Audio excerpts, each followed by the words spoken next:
Eli tää on Dana ja Dana on 10 viikkoa ja Dana on Lancashire karjakoira. Ja Dana on ollut nyt sitten 2 viikkoa mulla täällä kotona ja mä tykästyin tähän rotuun ehkä sen takia just, että ne on pieniä, mutta niillä löytyy sun luontetta jonkun verran ja on tämmösiä, näitten kanssa on kiva touhuttaa.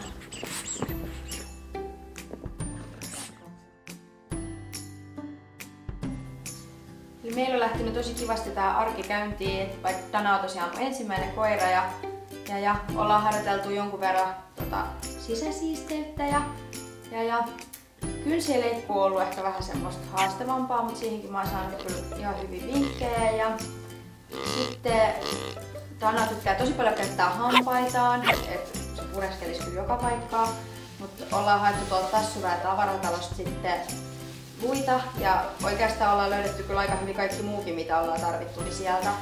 Et on ostettu sieltä paljon leluja ja kaiken näköistä muuta tommoista tavaraa mitä tarvii tässä koiran arjessa.